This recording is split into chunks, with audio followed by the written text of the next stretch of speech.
Olá, sejam bem-vindos à nossa 17ª aula de leitura e comentário de O Itinerário da Mente para Deus, de Boaventura de Banho-Régio. Nós estamos lendo o primeiro capítulo, já lemos e comentamos o primeiro parágrafo do primeiro capítulo. Este terminava com um convite à oração, mencionando o Salmo 85, versículo 11, que diz assim: Conduze-nos, ó Senhor, na tua via, e eu caminharei na tua verdade. Que o meu coração se regozije no temor de teu nome. Nós vamos ler agora o segundo parágrafo do primeiro capítulo, que diz assim: Orando assim, nosso espírito se ilumina para conhecer os diversos degraus de nossa elevação a Deus. Com efeito, na atual condição de nossa natureza, o universo é a escala pela qual ascendemos até ao Criador. Ora, entre os seres criados, alguns são o vestígio do Criador. Outros, ao invés, são sua imagem. Alguns são materiais, outros espirituais. Alguns são temporais, outros imortais. E por isso, uns estão fora de nós, outros dentro de nós. Para chegarmos à consideração do primeiro princípio, essencialmente espiritual, eterno e acima de nós, é necessário passarmos pelo vestígio que é material, temporal e exterior. Isso significa pormos-nos na via de Deus. É necessário que entremos em nossa mente, que é a imagem eviterna de Deus, e é espiritual e está em nosso interior. E isso significa caminhar na verdade de Deus. É necessário, enfim, que nos elevemos até o ser eterno, espiritualíssimo e transcendente, fixando o olhar no primeiro princípio. Isso significa regozijarmos-nos no conhecimento de Deus e no respeito à sua majestade. Nesse parágrafo 2º, portanto, Boaventura nos expõe as 3 etapas do itinerário da mente para Deus, que depois, multiplicado por 2, vão dar os 6 degraus. Essas 3 etapas são fora de nós, dentro de nós e acima de nós. Boaventura parte da citação do Salmo que nós lemos, que está no final do primeiro parágrafo. Conduze-nos, ó Senhor, na tua via, e eu caminharei na tua verdade. Que o meu coração se regozije no temor de teu nome. Diz Boaventura que orando nesta oração, nós somos iluminados para conhecer os graus da divina ascensão. E, logo em seguida, ele fala do estado da nossa condição. Segundo o estado da nossa condição, a universidade das coisas, a própria universidade das coisas, é escada para ascender até Deus, para dentro de Deus. Então aqui nós temos 2 pontos a serem examinados. Primeiro, esta menção ao estado da nossa condição. Na antropologia medieval, o homem é compreendido segundo diversos estados. Temos o estado originário da criação. Depois nós temos o estado da culpa ou da queda. Temos também o estado da graça e da reformação da natureza humana pela graça e na graça. E depois nós temos o estado da glória, o estado consumado do homem. Então, Boaventura está falando do estado atual de nossa condição humana. Então, o medieval não fala simplesmente da existência e da essência do homem, mas considera a essência e a existência do homem segundo a condição humana. E essa condição humana, ela é considerada segundo diversos estados. E esses diversos estados, segundo a dinâmica da história da salvação, que é apresentado na revelação divina, ou seja, na teologia, na palavra de Deus. Estado, a palavra estado quer dizer uma certa permanência no ser. Então, a nossa existência e a nossa essência humana, ela se encontra a cada vez num determinado estado, num determinado modo do ser permanecer. Então, Boaventura vai dizer que esse estado é estado da condição humana. Então, o ser humano se dá a cada vez em determinado estado de condição. Tá? O estado da condição paradisíaca da criação originária, o estado da culpa ou da queda, o estado da graça ou da elevação, do soerguimento do homem, e, por fim, o estado da glória, o estado final da consumação de todas as coisas. Então, Boaventura diz que, segundo o estado da nossa condição, a universidade da mesma das coisas é escada para ascender para dentro de Deus. Aqui ele usa ipsa rerum universitas. A palavra universitas, de onde vem universidade, ela quer dizer tudo vertido numa unidade, tudo virado na unidade.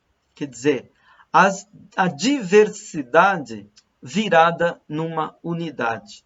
Isso quer dizer a noção de universidade. Né? Temos a palavra universidade das coisas, né? O todo de tudo aquilo que a filosofia investiga.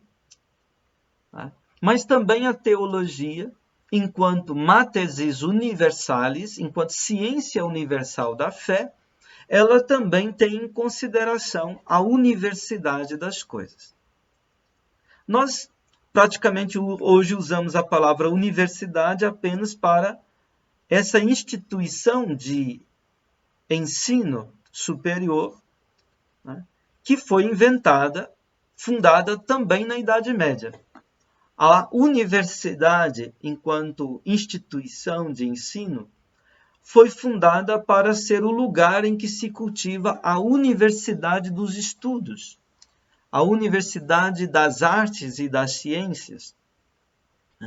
Mas a universidade dos estudos, das artes, das ciências, ela, por sua vez, está em relação com a universidade das coisas. Então, como dissemos, a filosofia considera a universidade das coisas, considera o todo do ente tudo aquilo que é na perspectiva do ser. A teologia também, enquanto ciência universal, ela considera a universidade das coisas, mas ela considera não a universidade das coisas em si, na perspectiva pura e simplesmente do sentido do ser, e sim a universidade das coisas em relação com Deus.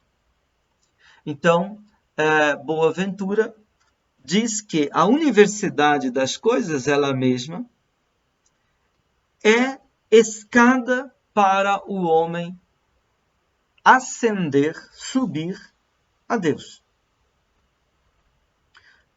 Agora, ele vai distinguir 3 etapas desta ascensão a Deus, 3 níveis desta subida a Deus através da escada da universidade das coisas.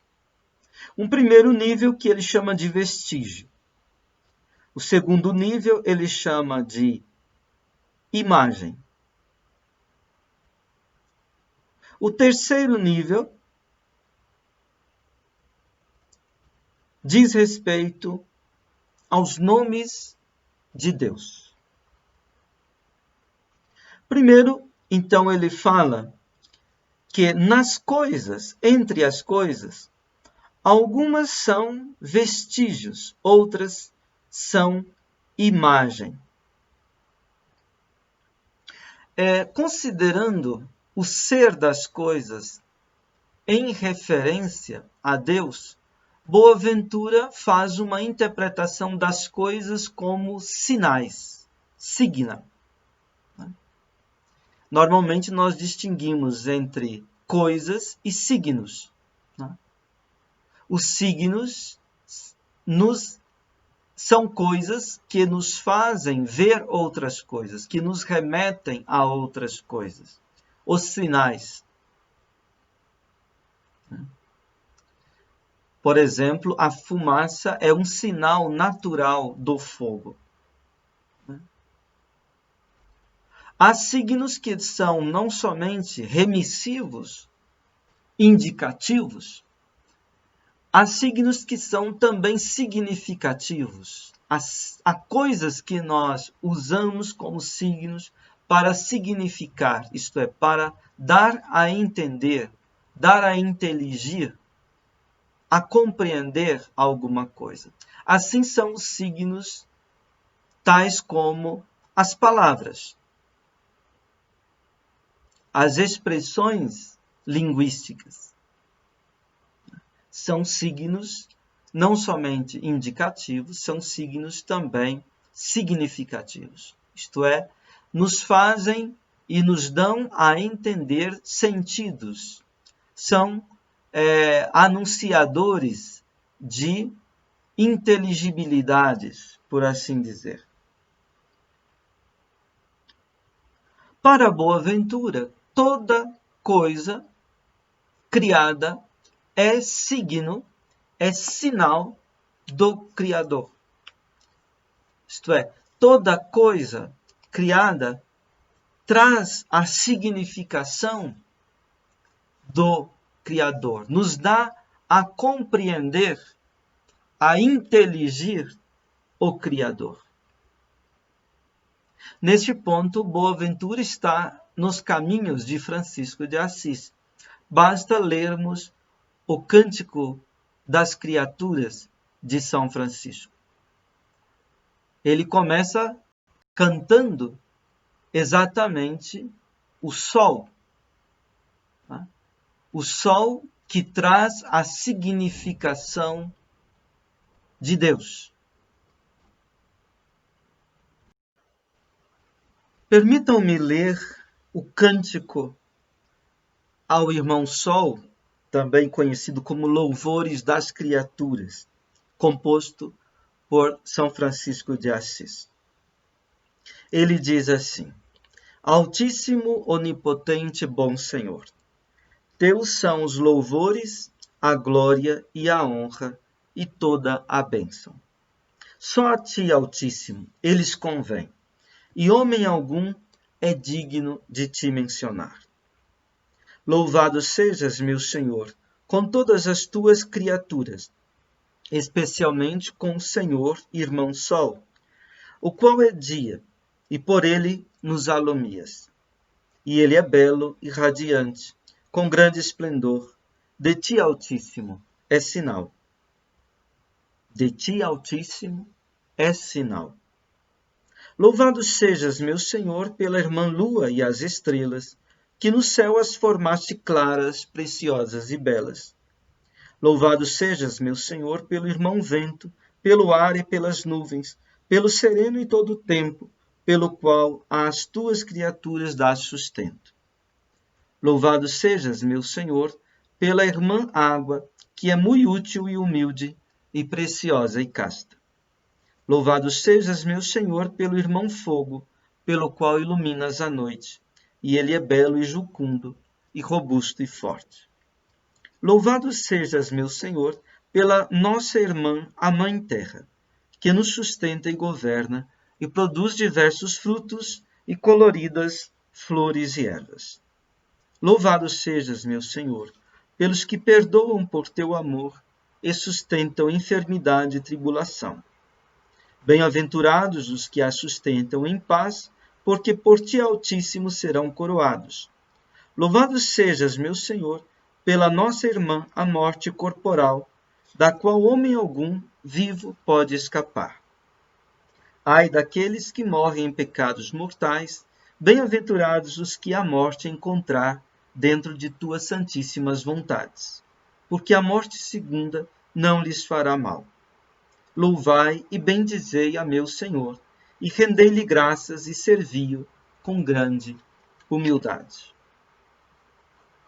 Neste poema, neste cântico, nesta louvação de Francisco, o universo, a universidade das coisas, aparece como que vibrando e dançando de júbilo por ser o que é e como é.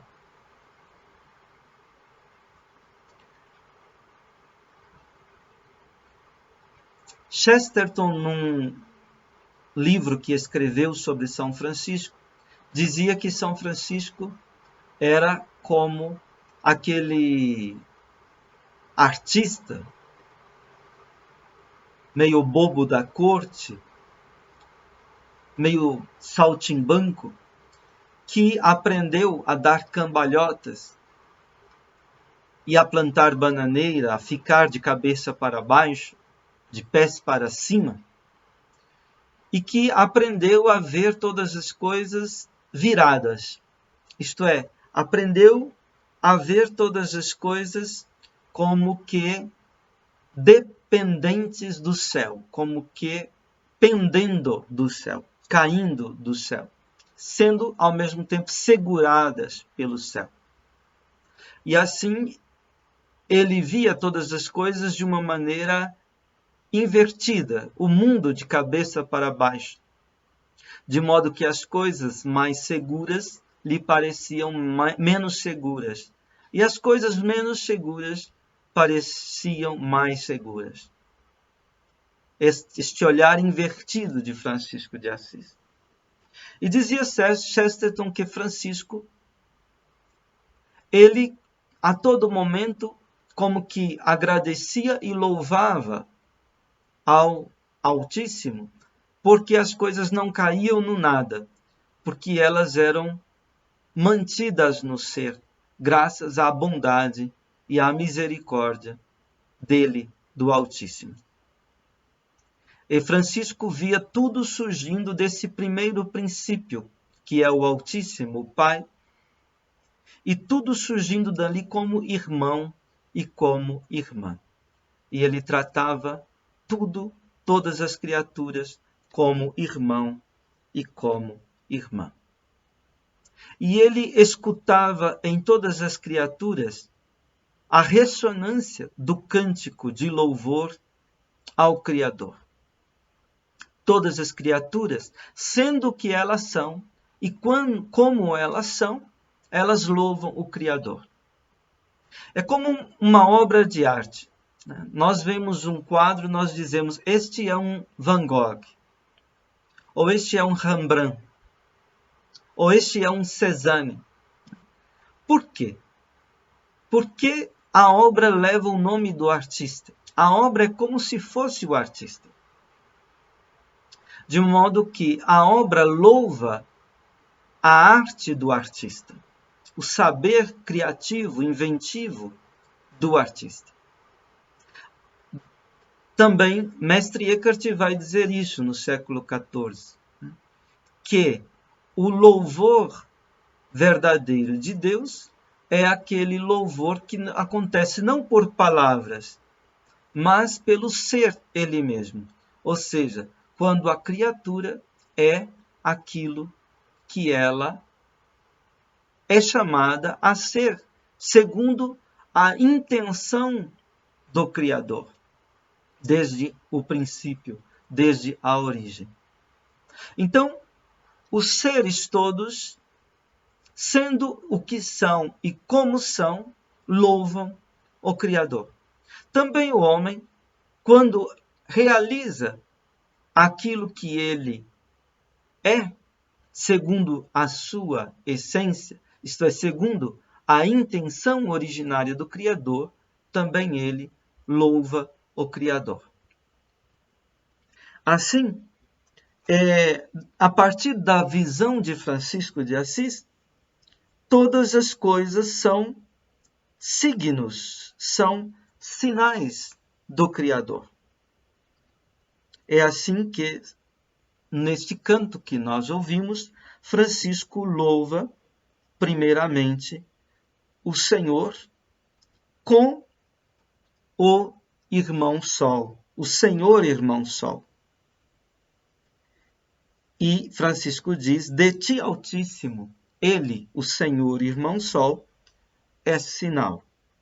Veja a cortesia de Francisco, chamando o Sol de Senhor irmão Sol. Ele louva o Senhor, o Altíssimo, com o Senhor irmão Sol, porque ele é belo e radiante, com grande esplendor, de ti Altíssimo é sinal. Sendo este um que tudo ilumina, que tudo alumia, que tudo faz viver na terra, ele é sinal do Altíssimo. E assim, a lua e as estrelas, o vento e o clima, a água, o fogo, a terra, que ele chama de irmã, com tudo aquilo que ela sustenta, governa, gera, produz, a terra ele chama de irmã e de mãe, porque ela é geradora, protetora, ela é também sustentadora da vida. E os homens, sendo o que eles são chamados a ser, perdoando, sustentando enfermidade e tribulação, estando em harmonia com as santíssimas vontades do Altíssimo, também eles louvam o Altíssimo. Bem, esta visão, digamos, franciscana, da universidade das coisas, ela passa para o itinerário da mente para Deus. No ser sinal, Boaventura então distingue dois tipos de sinal. Um tipo ele chama de vestígio, outro tipo ele chama de imagem. Vestígio, o que é? Vestígio é, por exemplo, uma pegada que alguém deixou na areia, na terra, passando por ali. Vestígio é, por exemplo, também as marcas digitais das nossas mãos nas coisas. Então, para Boaventura, as coisas corporais são vestígio. Elas anunciam a passagem de Deus, da arte de Deus, da sabedoria de Deus. As coisas espirituais, porém, elas são imagem de Deus, o que é um ser sinal, um ser signo mais forte ainda. A palavra imagem tem muitos sentidos. A imagem pode ser a expressão da coisa ela mesma, ou a semelhança da coisa, no sentido de uma imagem expressiva da coisa. É assim que o Novo Testamento diz que o Filho é a imagem do Pai. Ele é a expressão mesma do Pai. De modo que quem vê o Filho, vê o Pai. Mas as criaturas espirituais são imagens também, no sentido de que elas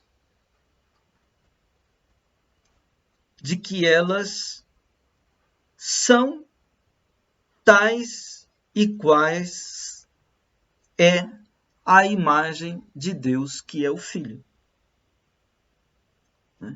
São Francisco, numa de suas admoestações, diz que o homem foi criado à imagem do Filho segundo o corpo e à semelhança do Pai segundo o Espírito. Ser imagem e semelhança de Deus é a marca do homem. Mas não só o homem é imagem de Deus. Isto é, não somente o homem é chamado a mostrar como Deus é. Também os outros seres espirituais, que são os seres angélicos. Também eles são imagens, trazem a imagem de Deus. Seres espirituais significa seres caracterizados pela liberdade. Seres de intelecto e de vontade. Então, por serem seres de liberdade, seres que são capazes de intelecto e de vontade, de conhecimento e de amor, é que esses seres, o homem e os anjos, são chamados de imagem de Deus. Então, esses são seres espirituais. Os medievais, quando falavam espiritual, eles não estavam pensando simplesmente imaterial. Eles estavam pensando o espírito como lugar da liberdade, como vida da liberdade, como uma vida que se realiza através do conhecimento e do amor, do exercício do intelecto e da vontade. Se as coisas corporais são temporais, isto é, se elas têm um começo e têm um fim, elas vêm a ser e deixam de ser. As coisas espirituais, as criaturas espirituais, isto é, a alma humana e as inteligências, os seres angélicos, elas são eviternas. Eviterno significa tem um começo, mas não tem um fim. É perpétua, digamos assim. As coisas corporais e temporais estão fora de nós. As coisas espirituais e eviternas estão dentro de nós. Veja que o eviterno não coincide com o eterno, né? A palavra evum, em latim, vem de aion, que significa uma vida que tem uma longa duração, uma vida perpétua, né? O evum é a duração dos anjos, dos espíritos, para os medievais. E eviterno é aquilo que tem uma duração tal que não conhece um fim, embora conheça um começo. Assim é também a alma humana na concepção dos medievais.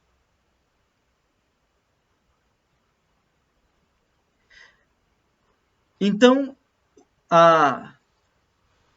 essa dimensão do espírito e da eviternidade, ela se dá não fora de nós, mas dentro de nós. Então, Boaventura diz, para que nós cheguemos ao primeiro princípio, para que nós cheguemos a considerar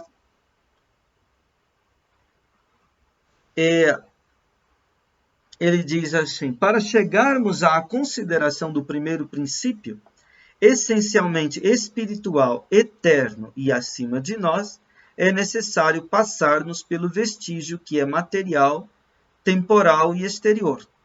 Então, isso significa pormos-nos na via de Deus. Então, Deus é espiritualíssimo, eterno e está sobre nós, acima de nós.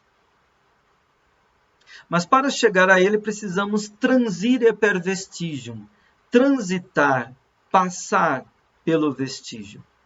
E o vestígio é corporal e temporal e está fora de nós. Isso significa ser conduzido na via de Deus. Em latim, deduti in via Dei. Ser deduzido na vida, no caminho de Deus. Conduzido no caminho de Deus. Para considerar o primeiro princípio é também necessário entrar em nossa mente. Essa mente que é imagem eterna, imagem eviterna de Deus, que é espiritual e que está dentro de nós, pertence à nossa interioridade. E isto é entrar na verdade de Deus. Então, a via é o vestígio. A verdade é a imagem. A via está fora. A verdade está dentro.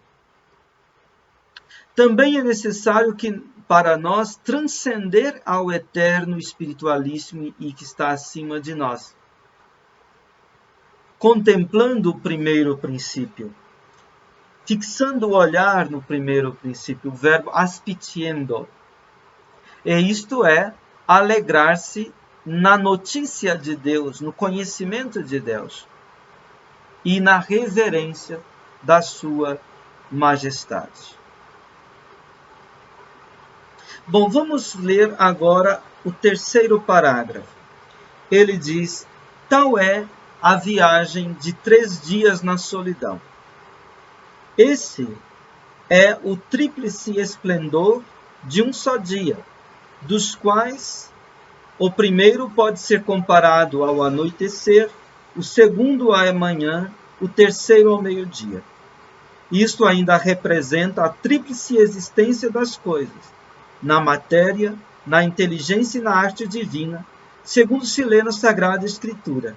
Seja feito, fez, foi feito. E isso tem também relação com a tríplice substância de Jesus Cristo, nossa verdadeira escada, isto é, com o seu corpo, com a sua alma e a sua divindade. Nesse parágrafo 3, Boaventura compara os 3 graus de ascensão principais a 4 coisas. Primeiro, a uma viagem de 3 dias na solidão. Uma viagem de 3 dias no deserto. Aqui uma referência ao livro do Êxodo, capítulo 3, versículo 48. Ibimus viam trium dierum in solitudine et immolemus Domino Deo nostro. Vamos por uma via, por um caminho de 3 dias no deserto, no ermo, na solidão, e imolemos ao Senhor Deus nosso em sacrifício. Então, a passagem, de novo o tema da travessia pelo deserto. Uma travessia numa viagem que dura 3 dias. Essa é a primeira comparação. A segunda comparação é com a tríplice iluminação de um único dia. 3 lumes, 3 iluminações de um único dia. A primeira iluminação é a da véspera, a segunda é a da manhã e a terceira do meio-dia. É o modo como os judeus consideravam o dia. O dia começa com a tarde do dia anterior, começa com a véspera. Depois vem a manhã e depois vem o meio-dia.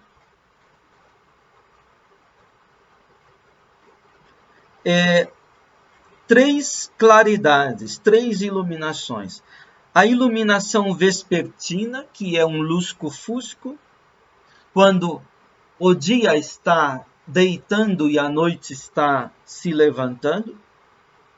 A iluminação da manhã, que também traz o lusco-fusco, a mistura de claridade e de sombra. Quando a noite está deitando e o dia está se erguendo. E a iluminação do meio-dia, quando não há o lusco-fusco, a mistura de sombra e de luz, de claridade e de obscuridade. Mas quando temos uma clareza na sua máxima possibilidade, quando o sol está no seu zênite, no seu ponto mais alto, e temos então uma iluminação meridiana, isto é, do meio-dia, em latim meridias.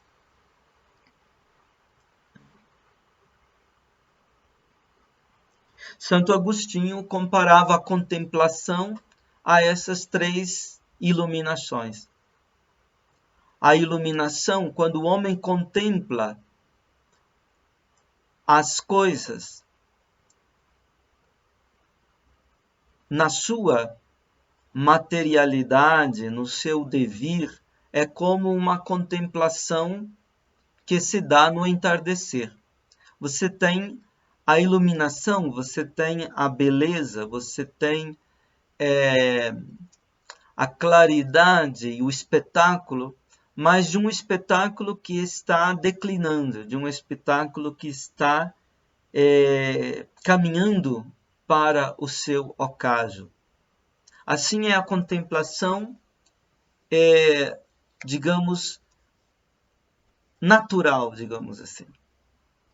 A outra contemplação é a contemplação espiritual, a contemplação como a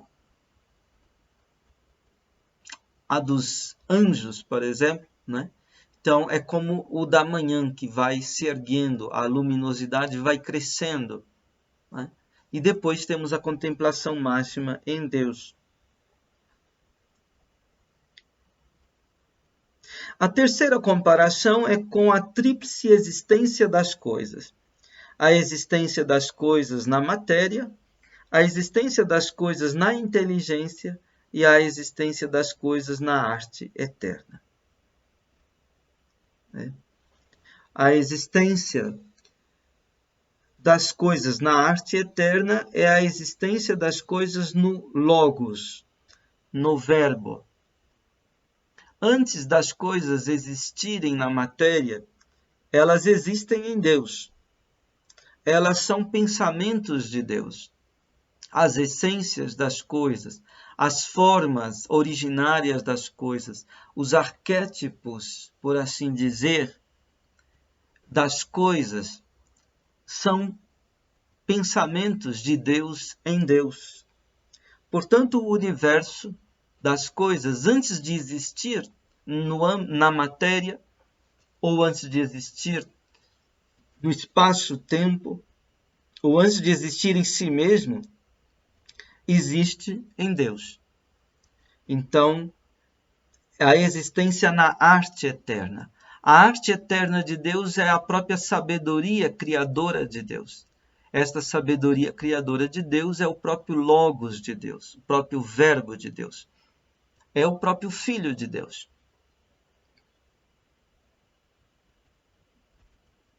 Então, para os cristãos, Jesus Cristo é a encarnação da arte eterna de Deus.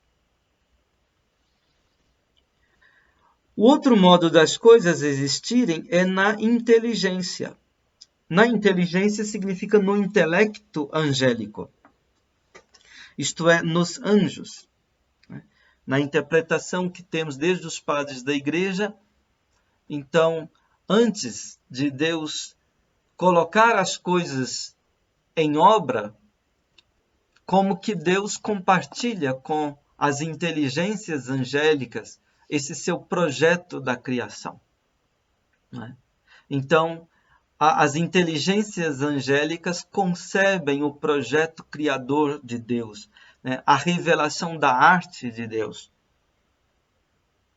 Então, as coisas, antes de existirem em si mesmas, no mundo e como mundo, elas existem na inteligência dos anjos. É como, vamos dar um exemplo, um arquiteto que chama os seus parceiros, os construtores e outros arquitetos, para compartilhar o seu projeto com eles. Ou a obra ela é concebida na mente do arquiteto. Este arquiteto ele compartilha o seu projeto com outras inteligências que vão auxiliá-lo, por assim dizer, e depois é que esta obra é executada na matéria. Então, os construtores, todos com este arquiteto, vão colocar aquela obra em obra, quer dizer, vão dar a ela uma existência na matéria. Então, o universo, as coisas todas, têm três existências. Existência na arte eterna, ou no Logos, na sabedoria divina criadora, no Filho de Deus. Existência nas inteligências angélicas, que repercutem e refletem a sabedoria de Deus, como um projeto que está em vias de execução. E a existência na matéria. Então ele diz, segundo isso foi dito, faça-se, fez e foi feito. Em latim, fiat fecit factum est. É que no livro do Gênesis, por exemplo, capítulo 1, versículo 3, nós temos isso. Deus disse, faça-se a luz. E a luz e fez-se. E Deus fez a luz. E a luz foi feita. Então, o faça-se está na arte eterna, está na sabedoria eterna de Deus. O fez está na inteligência angélica que testemunha a execução da obra que foi concebida na sabedoria de Deus desde toda a eternidade. E o foi feito, factum est, este passado perfeito, né? Aqui, factum est é a obra de Deus na matéria, a obra de Deus já consumada, já executada. A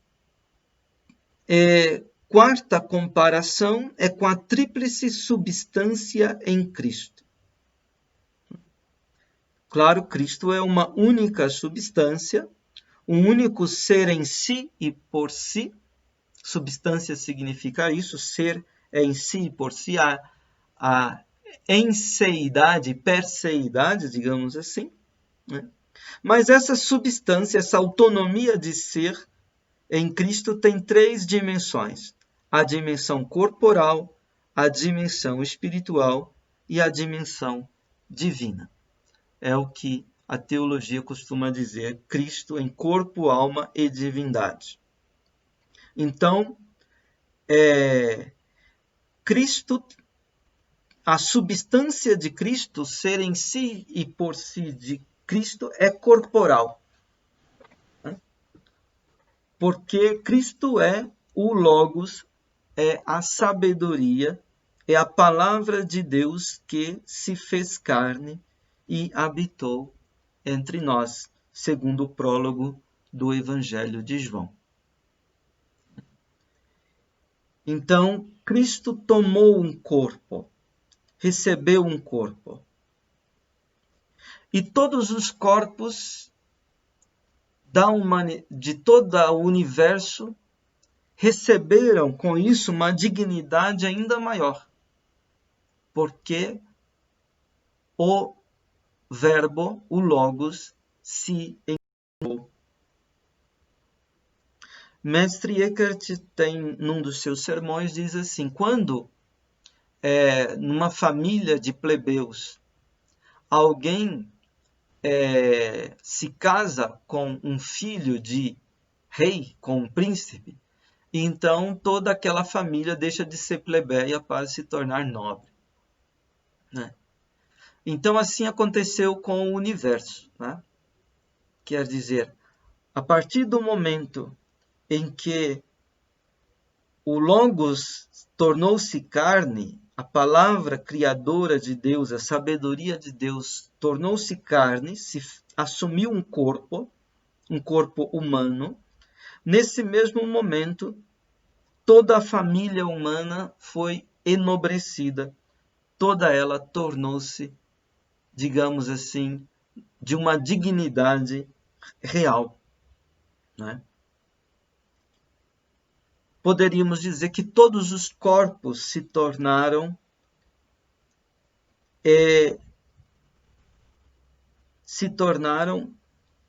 participantes da filiação divina. Então, todas as coisas do universo corpóreo, todos os vestígios de Deus resplandeceram, né?